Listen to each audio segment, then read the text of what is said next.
Tiba-tiba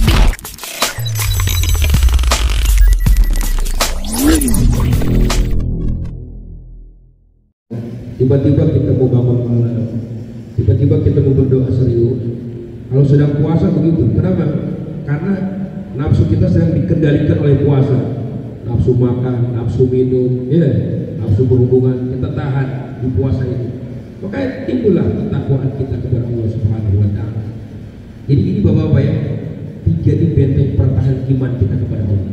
Jangan tinggalkan. Kalau udah gak puasa, apa yang mau diharapkan dari orang yang gak puasa? Apa yang mau diharapkan dari orang yang gak sholat? Khawatir nanti lama-lama imannya rapuh, lepas-lepas hilang tanpa dia sadari. Inilah yang pertama kali ya, kita harus tanamkan di hati kita bahwa mutiara Ramadan yang terbesar adalah puasa. Sebab kalau selain Ramadan Pak, puasa itu anjuran ya. Mau puasa bagus, nambahin tambah dekat kepada Allah. Nggak puasa juga nggak masalah. Tapi kalau Ramadan kita nggak puasa, waduh, masalah besar, PR besar kita. Bahkan diriwayatkan itu ya, bahwa Nabi pernah bilang katanya, man kana khasmu Ramadan fa ana bari'un minhu. Siapa orang yang musuhnya Ramadan, saya nggak tanggung jawab katanya. Pak, besok kita di akhirat punya penanggung jawab ya. Nabi Muhammad SAW. Nabi Muhammad penanggung jawab kita. Dapat jatah dari Allah, punya syafaat, nolongin ya umatnya, bahkan nolongin manusia pada umum. Syafaatul uzma itu sepadang masyar manusia akan mendapatkan syafaat Nabi. Di selain syafaat uzma ada syafaat-syafaat biasa yang Nabi akan tolongin umat. Tapi kalau berkaitan Ramadan kita ngeri ini kalau nggak puasa. Ya, Nabi kasih ultimatum tegas, man kana khasmu Ramadan fa ana bari'un. Orang yang musuhnya Ramadan, saya nggak mau tanggung jawab kata Nabi. Jadi nanti ada Alkisah cerita di hari kiamat, ada orang lagi diseret sama malaikat, diseret nih orang beraung-raung kesakitan, mau dilemparin ke api neraka. Nabi lihat prihatin, tanya kepada malaikat, malaikat, ini orang salah apa diperlakukan seperti ini kasarnya? Hadza khasmuhu Ramadan. Ini orang bermusuh sama Ramadan. Ramadan datang kepada dia baik-baik, tapi dia enggak sambut dengan puasa. Malah dia rusak kehormatan Ramadan, makan, minum, padahal dia sehat, padahal dia enggak sakit, padahal bukan musafir, padahal dia enggak ada halangan, padahal dia normal orangnya, tapi dia enggak puasa. Begini akibatnya. Makanya itu bapak-bapak ya, satu hari Ramadan itu Pak, nilainya melebihi 1 tahun yang tidak ada Ramadan. Jadi kita kalau sehat jangan coba-coba batal puasa. Nabi pernah bilang dalam sebuah hadisnya, man aftara yauman min Ramadan min ghairi udrin lam yaqdi siyamud dahr. Siapa orang yang sengaja nggak puasa Ramadan, tanpa uzur nggak puasa dia, maka nggak akan terbayar puasanya setahun. Wa in shamahu, sekalipun dia puasa kuat setahun, ntar saya ganti setahun, meskipun dia ganti setahun nggak akan terbayar. Kenapa? Karena pun 1 hari Ramadan ini mahal, kualitasnya istimewa, nggak akan sama dengan 1 tahun yang kata Ramadan. Karena Allah yang Allah mau dari kita ini kita puasa sesuai dengan jadwalnya, sesuai dengan prosedurnya, aturannya. Aku mau kalian puasa Ramadan. Selain Ramadan nggak puasa nggak apa-apa, tapi kalau Ramadan wajib puasa. Dia nggak puasa, mau ganti dari Ramadan. Ya Allah nggak redo lah. Allah nggak akan terima puasa selain Ramadan. Ya Allah mau kita puasa Ramadan, ikut aturan. Masuk Ramadan kita puasa. Itu namanya taat sama aturan, taat sama ketentuan Allah Ramadan. Nah ini yang pertama ya Pak, puasa Ramadan. Makanya orang yang puasa Ramadan itu orang yang paling dekat kepada Allah. Dikatakan dalam sebuah hadis ya, la khulufu famis sahib atyab indallah min rihil miski. Sungguh bau mulutnya orang berpuasa lebih Allah sukai daripada minyak misik. Bayangin ya, jadi orang yang berpuasa bau mulutnya aja di sisi Allah seperti ya lebih baik daripada orang yang pakai minyak wangi. Pakai minyak wangi itu punya keistimewaan.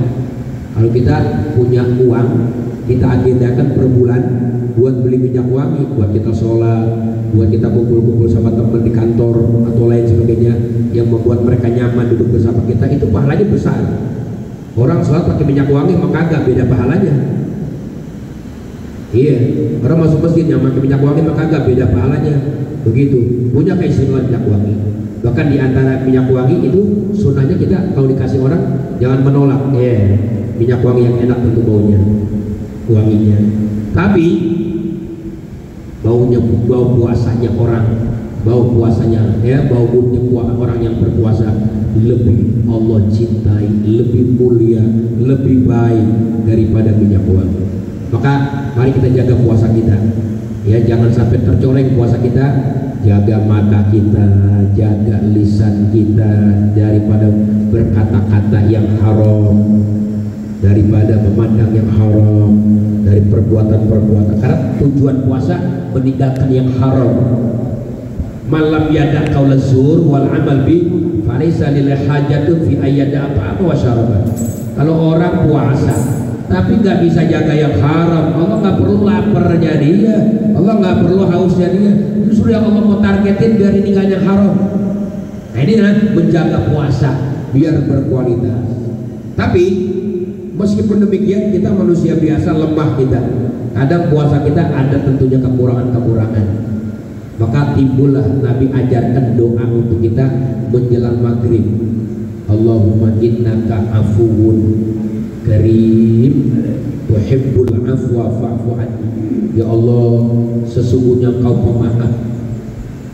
Pak, Bapak-bapak, kalau menjelang maghrib coba sekali-kali kita ada perasaan sedih ya apa puasa kita yang kita koreksi tadi kayaknya banyak kekurangan, tapi kita pengen berharap diterima puasa kita sama Allah. Kalau kita nggak diterima, waduh rugi kita. Ya Allah, udah nahan lapar, nahan nggak terima. Tapi emang sebenarnya nggak patut diterima juga karena banyak kekurangannya puasa kita. Maka Nabi ajarkan di doa menjelang maghrib kita sadar diri, minta sama Allah, maafin ya Allah, innaka afuwun, sesungguhnya Engkau pemaaf ya Allah, tuhibbul afwa, suka maafin siapa aja, fa'fu anni, maafin saya Allah. Jujur nih, puasa saya lemah, nggak berkualitas, puasa saya nggak istimewa, puasa saya nggak sempurna, banyak kekurangan ini, kekurangan itu, kekurangan ini, kekurangan ya Allah. Tapi saya pengen ya Allah, Engkau kan innaka afuwun karim, dermawan ya Allah, tolong ya Allah terima puasa saya. Itu Pak, kalau kita ada perasaan sedih seperti itu, Allah bakal terima puasa kita. Jadi jangan pendek, maghrib nonton TV, maghrib main handphone, nonton maghrib aja azan, kita nggak minta dulu sama Allah, minta. Kayak kita tadi sholat, kita di sholat udah maksimal kita, tapi kita sadari ada masih kurang kita, nggak khusyuk pas sujud kan, nggak khusyuk pas doa kan, nggak khusyuk pas baca Quran kan, kita banyak yang khusyuknya. Tapi sebelum kita tinggalkan tempat sholat, kita bilang sama Allah, Astaghfirullahaladzim, Alladzina, ya Allah, ampuni saya ya Allah, sholat saya nggak sempurna, nggak maksimal ya Allah. Berapa banyak ada kamil musallin mardudun sholatuh, berapa banyak orang sholatnya nggak diterima, ditolak. Tapi ketika dia belum berangkat dari tempat sholatnya, dia istighfar dulu, minta ampun kepada Allah, maka Allah ampuni dia, Allah terima sholat. Jadi jaga ya puasa kita dengan menjelang maghrib kita punya doa yang mustajab ya. Kita minta kepada Allah dengan apa yang doa diajarkan ya Sayyidah Aisyah kepada Nabi ya. Nabi ajarkan, baca menjelang maghrib, Allahumma innaka afuwun karim tuhibbul afwa fa'fu anna ya. Jadi Bapak-bapak ya, puasa merupakan mutiara Ramadan yang berkah. Mari karena ini kewajiban kita masih persembahkan puasa kita yang istimewa kepada Allah. Mungkin kita kalau hari biasa jarang puasa, Senin, Kamis jarang puasa, hari-hari istimewa jarang puasa, begitu puasa Daud berat kali. Tapi puasa Ramadan mari kita sungguh-sungguh jaga kualitasnya. Banyak kekurangan, minta kepada Allah menjelang maghrib kita. Ini yang pertama ya Bapak, mutiara Ramadan. Mutiara Ramadan yang kedua Bapak-bapak, di Ramadan ini ada ya namanya nuzul Quran. Ini mutiara Ramadan ini, turunnya Quran. Quran ini mutiara. Jangan sampai di antara kita nggak bisa baca Quran ya. Belajar mari. Jangan sungkan, jangan malu, jangan gengsi. Beda besok orang di kuburan yang bisa baca Quran sama yang kagak, derajatnya beda. Makanya mumpung masih ada umur, mari kita belajar. Ya terus belajar, nggak usah gengsi, nggak usah malu. Panggil guru ke rumah kita kalau malu, belajar berdua. Ya ada kesempatan belajar Quran, belajar terus belajar. Siapa orang yang meninggal dunia dalam keadaan belajar, termasuk belajar Quran, mata fisabilillah, dia mati di jalan Allah. Ada orang mati di jalan syaitan, naudzubillah, mati di jalan syaitan. Ada orang mati di jalan Allah. Mana? Yang hidupnya mau belajar, perhatian sama Quran. Jadi Ramadan ini kan syahrul Quran, syahrul Ramadan, alladzi unzila fihi al-Quran. Bulan Ramadan adalah bulan di mana diturunkannya Al-Qur'anul Karim. Maka mari sama-sama kita belajar baca Quran. Itu tingkat tahapan pertama ya. Tahapan pertama nih belajar baca. Jangan sampai kita nggak bisa baca Quran. Belajar. Mari belajar sampai kita bisa baca Quran. Kalau kita nggak bisa juga nggak masalah. Yang penting mau belajar. Itu yang penting proses. Yang penting usaha mau belajar. Nah kalau udah belajar baca Quran, ya juga kalau bisa pahami belajar ngaji, hadiri kajian-kajian tafsir Al-Quran. Ya. Kenapa? Karena Quran ini diturunkan bukan cuma sekedar untuk dibaca, tapi untuk direnungin, dipahamin. Besok orang yang hidupnya nggak ada waktu sama Quran, belajar nggak mau, pahamin nggak mau, itu diceritakan oleh Allah dalam Quran, dalam surat Al-Qalam. Wa qalu, mereka berkata tuh orang-orang yang di neraka, lau kunna nasma'u aw naqilu ma kunna fi ashabis sa'ir. Coba dulu kalau kita mau belajar, mau dengerin, mau pahamin, kita nggak akan ada di neraka sa'ir. Dulu kita sibuk banget waktu kita buat kerja habis, buat keluarga habis, buat ini habis, buat Quran nggak ada waktu, belajar paham nggak mau direnungin. Tadi Quran turun bulan Ramadan untuk apa? Lihat dan baru. Wahada kitabun mubarak. Ini Quran kitab yang berkah. Hidup Pak, kalau pengen berkah jangan jauh-jauh dari Quran. Berkah hidup. Kita kadang-kadang nih apa ya, maaf ya, perjalanan hidup kita kadang-kadang masya Allah bapak-bapak, maaf ya kita banyak kekurangan. Mudah-mudahan ya Allah ampuni kita. Iya, kita kadang-kadang pola hidup kita pakai ikut aturan kita pribadi, inisiatif kita. Coba kita ikut kehidupan yang sudah dicontohkan Allah ya lewat manusia nyata Nabi Muhammad SAW. Hidup bersama Al-Quran, hidup akan berkah. Anak kita belajar Quran, istri kita belajar Quran, hidup suasana Quran di rumah kita. Belajar baca Quran. Udah baca Quran benar, baru tingkat kedua aikin, pahamin Quran. Panggil guru-guru yang paham Qurannya sesuai ya, sesuai dengan ajar-ajar mayoritas ulama Indonesia, dunia lah, gitu ya, pahamnya benar. Sebab banyak juga Pak orang belajar Quran pahamnya salah. Ini juga PR juga nih. Baca Qurannya bagus, makhrajnya bagus, tajwidnya bagus, bahkan Quran dia hafal juga, lafadznya dia hafal, tapi pahamnya salah. Ini sesuatu yang mengerikan juga. Nabi pernah bilang dalam sebuah hadisnya, inna mimma atakhawwafu alaikum rajulun qara'al qur'ana wa ruyat alaikum bahjatu wa kana rid'an lil islam fa ghayyarahu fansalakha. Nabi katakan dalam sebuah hadisnya, sesungguhnya perkara yang paling aku takuti kepada kalian yang menimpa kalian yang aku takuti adalah seseorang yang gemar baca Quran. Jadi ada orang yang rajin baca Quran, Nabi takut khawatir sama dia. Kenapa? Memang dia cuma sekedar baca tapi pahamnya salah. Sampai-sampai saking rajinnya baca Quran, sampai di wajahnya tuh kayak muncul gitu cahaya Quran di wajahnya. Karena baca Quran dulu dan hidupnya kayaknya peduli banget sama Islam. Tapi Nabi takut sama dia. Nabi khawatir banget sama dia. Kenapa? Faghayyara wan salahu, kata Nabi, karena dia merubah maksud Quran, menyalin tujuan Quran. Jadi pahamnya nggak belajar dari ulama, buku terjemah dia baca, dia pahamin sendiri lewat terjemah, muncul paham yang salah. Kata dia cocok nih, kata dia bener, akhirnya paham dia buat nyerang orang. Ya, akhirnya orang dikatain sesat, orang dikatain musyrik, orang dikatain kafir. Yang bener dia begitu. Nah ini kalau ada pemahaman agama seperti itu, Pak, hati-hati nih. Nabi takut nih, tapi dia sering baca Quran. Nabi takut sama dia. Dia hafal Quran. Nabi takut sama dia. Kenapa? Pahamnya salah. Kok paham Quran tahu-tahu nyalain orang? Kalau orang paham Quran nyalain dia dirinya. Nggak berani nyalain orang, nggak berani ngatain orang, nggak berani nuduh orang. Bahkan sampai itu diceritakan sama Nabi, sampai seorang tetangga mencabut pedangnya, membunuh tetangganya, kata Nabi, akibat paham Quran yang salah tadi. Dia menganggap saudara ini berbahaya paham agamanya, paham sesat, paham bid'ah, paham kafir, maka dibunuhnya. Sahabat bertanya, kira-kira yang cocok kafir siapa? Yang menuduh apa yang dituduh? Kata Nabi, justru yang menuduh kafir, yang menuduh musyrik, itu yang layak disebut kafir atau musyrik. Kenapa? Pemahamannya salah. Makanya dulu Sayyidina Ali pernah ditanya, ya Ali, kamu tahu nggak manusia yang terburuk sedunia ini siapakah itu? Sayyidina Ali nggak paham. Allah nggak paham siapa. Manusia yang terburuk adalah manusia yang akan membunuh kamu nanti. Siapa Pak yang membunuh Sayyidina Ali? Tahu nggak? Seorang penghafal Quran, seorang yang malamnya hidup dengan qiyamul lail bersama Al-Quran. Cuman pahamnya salah dia, nggak sama kayak Nabi.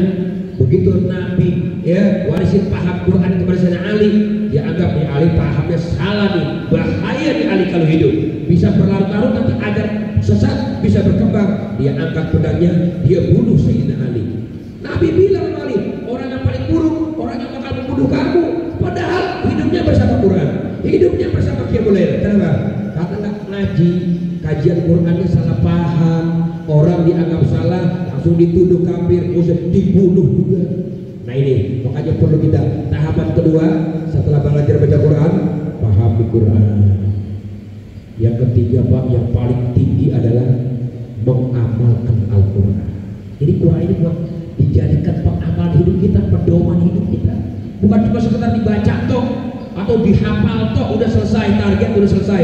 Belum, target baca Quran, targetnya masih paham tahap pemula. Tahap kedua harus paham maksudnya. Udah paham harus diamalkan dalam kehidupan nyata bahwa muncul manusia Qurani begitu. Nah ini mutiara Ramadan adalah kita bapak-bapak ya, turunnya Al-Quran. Mari kita belajar Quran. Jangan kita baca Quran sendiri aja. Kalau kita baca Quran sendiri, kita nggak tahu salah benernya di mana bacaan kita. Tapi makanya Nabi sama Jibril kalau Ramadan itu ya saling tadarus, Nabi saling mudarosah. Nabi baca, Jibril perhatiin. Jibril baca, Nabi perhatiin. Saling berapa? Untuk saling mengingatkan di mana tasawuf. Ini mengajarkan kepada pentingnya bikin halakoh ya. Bikin lingkaran bertiga, berlima, berempat. Kita baca Quran yang satu, baca yang lain, dengerin, perhatiin, nah gitu. Apalagi kalau ada ustaz, kita tanya, ini maksud ayat gimana, tujuan ayat gimana. Kita belajar Pak. Adakan waktu tuh, berkah itu. Hidup nih. Kalau ikut pedoman Al-Quran, Masya Allah, hidup akan berkah. Ini yang kedua ya Pak. Mutiara Ramadan adalah dan dengan adanya nuzul Quran, kita bertepatan dengan 17 Ramadan ya. Iya, 17 Ramadan lebih masyhur dikatakan katanya peristiwa nuzulil Quran. Jadi 17 Ramadan ada sejarah turunnya Al-Quran. 17 Ramadan perang Badar, Allah menangkan 17 Ramadan. Jadi ini Ramadan ini hari kemenangan Pak. 17 Ramadan ini hari kemenangan. Nabi sahabat 313 orang lawan 1000 pada pasukan perang Badar. Allah menangin padahal bulan Ramadan. Ya, Nabi jumlahnya sedikit, kendaraan pas-pasan, senjata pas-pasan, musuh lengkap. Tapi mereka orang-orang yang bertakwa dimenangin oleh Allah. Makanya guru-guru kita mengajarkan kalau tanggal-tanggal 17 Ramadan begini, kita berdoa kepada Allah, hari kemenangan. Kita bilang bahwa ya Allah, sebagaimana dulu Nabi kami dimenangkan pada perang Badar, menangin kami ya Allah, dundukin hawa nafsu kami ya Allah. Di Ramadan kami lagi perang juga, lagi berjuang juga, mengendalikan hawa nafsu biar tuntas puasa kami, biar tuntas tarawih kami, biar tuntas amalia kami secara sempurna. Tolong ya Allah, bantu. Nabi dulu begitu, ya. Malam-malam 17 Ramadan Nabi nggak tidur, Nabi nangis, Nabi merengek-rengek, minta sama Allah, ya Rabb, ini kalau besok perang Badar kalah, Islam selesai sampai besok hari, nggak akan berlanjut sampai hari kiamat. Tapi kalau dimenangin, ya Allah, ini Islam Badar dimenangin, besok akan lanjut, ada yang sujud, ada yang ibadah, terus Nabi malam-malam menangis, malam-malam 17 Ramadan itu akan menghadapi besok perang. Akhirnya dengan ibtihalnya, dengan doanya, Allah janji bakal menang. Makanya itu kita kalau Idul Fitri itu ada dua kemenangan. Satu, kemenangan kita puasa kita bisa selesaikan, Ramadan kita bisa selesaikan. Yang kedua, kita mengenang kemenangan Badar. Makanya ada tambahan dari kalau kita takbir itu, sadaqa wa'dah wa nasara 'abdah wa a'azza jundah wa hazamal ahzaba wahdah. Itu kan artinya sadaqa wa'dah, Allah buktiin janjinya kepada hambanya Nabi Muhammad, maksudnya bakal menang, maju, jangan takut. 313 dikit, 1000 banyak, bakal menang. Sadaqa wa'dah, Allah buktiin janjinya. Wa nasara 'abdah, Allah tolong Nabi Muhammad, menang sama sahabat-sahabatnya. Wa a'azza jundah, Allah berkuat dengan bala tentara, turun para malaikat bantuin perang Badar sehingga menang. Dengan kemenangan Badar kita nih ada di masjid ini, ada Masjid Al-Hidayah, ada sholat kita, ada puasa. Dari mana ini bisa ada? Dulu Nabi berjuang perang Badar, bulan Ramadan, bulan kemenangan. Kita nih rakyat Indonesia merdeka 17 Agustus 1445, itu kan bulan Ramadan juga. Ramadan bulan kemenangan, jangan kita kalah malam tuh nggak puasa, orang kalah dia, nggak terawih, kalah juga. Jangan sampai kita kalah. Makanya kita berdoa, ya Allah, sebagaimana Nabi dulu menang, menangin saya Allah Ramadan ini, biar saya kuat puasa nih sampai tuntas, biar kuat terawih, biar kuat hafal Quran, biar kuat berbuat baik. Minta tolong kepada Allah. Kenapa? Ini hari kemenangan. 313 Pak, angka mujur, angka kemenangan. Makanya sebagian guru tuh kasih nomor mobil 313, motor juga kalau ngojek ganti 313 biar laku ngojeknya. Angka apa? Angka kemenangan 17 Ramadan, 17 Agustus ada kode 17 Ramadan hari kemenangan. Makanya andil besar para umat Islam ya, para ulama-ulama memenangkan ya Indonesia jadi merdeka itu bulan Ramadan, hari kemenangan. Makanya Al-Quran turun 17 Ramadan, ini simbol kepada kita mutiara Ramadan. Quran kitab suci, bulannya bulan suci, turunnya di negeri yang suci kota Mekah yang menerima manusia suci Nabi Muhammad Shallallahu Alaihi Wasallam. Makanya mari ya belajar baca Quran. Ayo agendakan di rumah kita, panggil guru boleh privat, belajar. Jangan sampai nggak bisa baca Quran, ya nggak apa-apa. Baru belajar alif ikro, lanjut. Jangan malu, jangan gengsi. Fadilahnya besar orang yang bisa baca Quran. Apalagi nanti dikatin paham, baru kita amalin. Insya Allah diberikan kemudahan. Amin. Ini mutiara Ramadan yang kedua ya.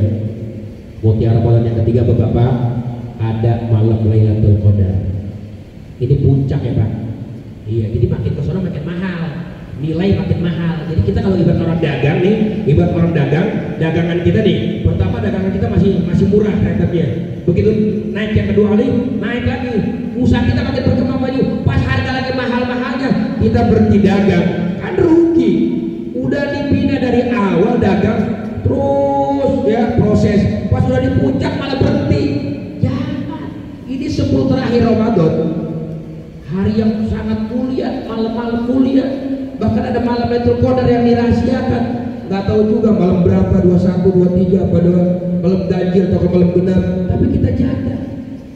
Makanya kalau bisa Pak punya rencana ya, 10 terakhir itu kita itikaf di masjid. Ya, itikaf di masjid. Apalagi kalau punya duit, berangkat dah ke Masjidil Haram, itikaf di masjid banyak-banyak ibadah. Iya, kalau kita kan umumnya orang kalau udah 10 terakhir udah pada mundur semua terawihnya. Nilai mahal dia malah mundur. Udah sibuk di swalayan, sibuk yang mudik, sibuk kursi itu dan itu, masya Allah. Maka kita mutiara Ramadan yang terakhir adanya malam Lailatul Qadar. Kalau kita ketemu Pak, ya Allah, lebarannya kita besok asli ya, menangnya kita sejati besok. Apa? Puasa tuntas, Lailatul Qadar dapat. Bagaimana tuh supaya dapat Lailatul Qadar? Dulu Imam Syafi'i pernah ditanya, wahai Imam, saya pengen dapat Lailatul Qadar, tapi saya orang lemah, orang sibuk, orang terbatas, gimana? Kata Imam Syafi'i, kamu jaga aja Isya ya. Isya kamu berjamaah, subuh kamu berjamaah. Kalau Isya kamu berjamaah, subuh kamu selama Ramadan, maka kamu dapat Lailatul Qadar dengan sempurna. Ini Lailatul Qadar dapat ya, mengajarkan minimal Isyanya. Kenapa? Karena ilmunya malam itu antara Isya sampai subuh. Kalau kita berjamaah Isya subuh, karena ada hadisnya, siapa yang berjamaah subuh maka pahalanya sama juga ibadah semalam-malam. Oh, kalau ibadah semalam penuh dapat kita Lailatul Qadar. Amin ya rabbal alamin. Mudah-mudahan 3 mutiara ini kita jaga ya. 1, jaga kualitas puasa kita. Kalau masih merasa kekurangan menjelang berbuka, rayu Allah Ta'ala. Kita minta terus, Allahumma innaka afuwwun karim tuhibbul afwa fa'fu anni. Yang kedua, nuzul Quran. Mari rumah kita biar berkah, baca Al-Quran. Rumah yang dibacakan berkah Al-Quran, Pak, rumah akan masuk kebaikan, masuk keberkahan. Jauh yang namanya kerugian, ya, jauh yang namanya sial. Kenapa? Rumah itu turunnya rahmat Al-Quran dibaca. Yang terakhir, mari kita raih malam Lailatul Qadar, karena di malam Lailatul Qadar itu bobotnya lebih baik daripada 1000 bulan. Dan yang terakhir Bapak-bapak, mari kita targetkan Ramadan kita ini supaya kita juga meraih yang namanya insku minanar, bebas daripada api neraka. Mari sering-sering kita baca nas'alukal jannata wa na'udzubika minan nar, agar kita terbebas daripada api neraka. Mudah-mudahan 3 mutiara ini ya, sebenarnya banyak ya mutiara Ramadan kalau kita mau sebutkan dalam kitab yang dikarang oleh Al-Imam Ibnu Rajab Al-Hambali. Satu kitab ini bercerita tentang mutiara-mutiara Ramadan, tapi inti terbesarnya itu dia puasa Ramadan, Quran kita jaga, terakhir malam-malam terakhir, malam-malam istimewa. Mari kita sempatkan i'tikaf, mari kita hidupkan berjamaah Isya dan subuh, mari kita lanjutkan tarawih kita agar kita termasuk orang-orang yang mendapatkan Lailatul Qadar. Amin ya rabbal alamin. Saya rasa ini saja yang dapat saya sampaikan, kurang lebihnya mohon maaf. Mari sama-sama kita tutup dengan kafaratul majlis. Subhanakallahumma wa bihamdika asyhadu an la ilaha illa anta astaghfiruka wa atubu ilaik. Terima kasih atas perhatiannya.